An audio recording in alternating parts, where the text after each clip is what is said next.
In today's video, I'm going to teach you how to send a mass email on HubSpot. To get started, sign in to your HubSpot account.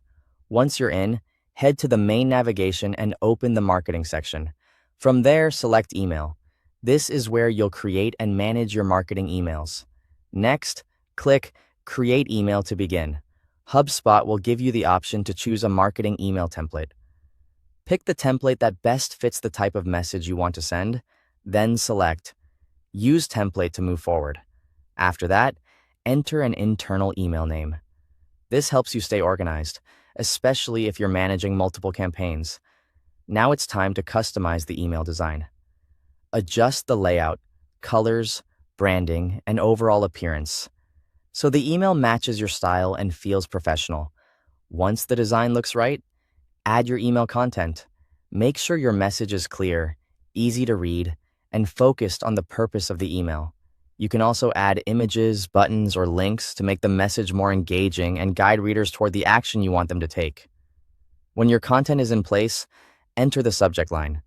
This is one of the most important parts of the email because it affects whether people open it. Then add the preview text, which gives recipients a short summary before they open the message. After that, review the sender information to make sure everything appears correct and recognizable to your audience. Next, click the Send to tab. Here, select the recipient list you want to use for your mass email. Take a moment to review the recipient count so you know exactly how many contacts will receive the message. If needed, exclude any lists to avoid sending the email to the wrong audience or to prevent overlap. Before sending, review the email settings carefully. Once everything looks good, click Review and Send.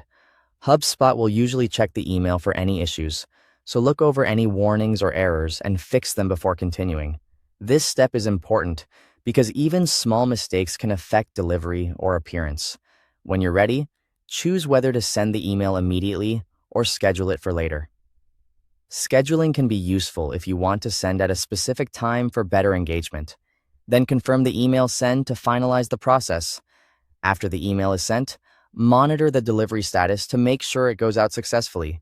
Finally, review the email performance metrics. Pay attention to results like opens, clicks, and overall engagement so you can understand how your campaign performed and improve future emails. Thanks for watching.